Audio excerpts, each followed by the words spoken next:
you've been doing this beyond 2007, and that was a real turn in our industry. So how have the lending requirements changed since then, from then to now? And how would that impact borrowers? So always a good question. The lending requirements now as compared to before 2007 are very different. Federal regulations were applied after the mortgage crisis in 2007, 2008, when all that went down. So there were a lot of good things that have come of that, i.e. we just talked about the licensing requirements, which were not in place prior to that. Pretty much anybody could come in and originate a loan, and we didn't always have people that were originating loans that had the customer's best interest at heart. So having the licensing is great just because it puts up some barriers to entry. You know, you have the people who are serious about, you know, being in the business and helping people. As far as guidelines go, in the past, you know, pretty much you could get a loan with very little to no documentation. That has definitely changed. So you would expect nowadays to be able, or to provide your W-2s, your pay stubs, your bank statements, tax returns if you're self-employed. So the requirements are much stricter that we have the documentation, but it's all for good reason.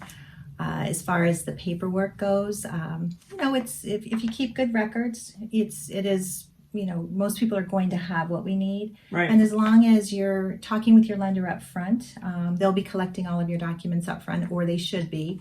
And once we receive it, we'll be able to, you know, help you through the process. But as far as transparency now, that's a big thing. Prior to that, customers didn't always know what rate they were going to end up with at the end of the process. They didn't always, sometimes they were surprised by fees. Yes. Nowadays, with the disclosures that are federally mandated in the process, that rarely happens. In other words, you know, lenders have to disclose everything to you right up front when you lock in an interest rate, and your fees cannot change from the lender, and that will stay put all the way through your closing, and you'll have disclosures being given to you throughout the process anytime a change is being made in the loan. So that's a good thing. So how do they so with the transparency of fees and things, what happens if the fee does change? So anytime something might change, and typically it would be considered a change of circumstance, something big that would happen where all parties would have to be alerted to that. So the buyer, it won't just fall in the buyer's lap, for instance. The lender will have to tell you about it, then they'll have to send you paperwork to sign.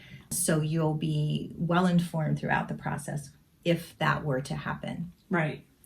I can remember pre-2007 where literally we were sitting at the table and the lender called me to tell me that the client's loan had changed. And I was like, yeah, that's a you conversation, not a me conversation. That was awful. That was like the beginning of the end. Never pleasant. Nowadays, along with the changes that have occurred since 2008, the closing disclosure has to be given to the buyer 3 days before closing with the numbers on it, so that there are no surprises like that any longer, or there shouldn't be. Do you think things are better or worse since with the new regulations, since you've kind of been? I think overall for the customer, they're better. For mortgage lenders, it's a much more difficult process, a lot more to do throughout the loan process. And that is why you need lenders who know what they're doing and pretty much just do mortgages. Because we're specialized, we know how to get the loans through the system, and it's really important. Otherwise, you know, the customer is going to feel nitpicked. They're going to feel like they're intimidated, that they just went through a horrible process. And honestly, it should never feel like that. Right. It should be an exciting time, right? Yes. And I think with good communication, like you always keep our clients really well informed. I think that's always helpful. And collecting all the documentation up front is always a great way to start the process.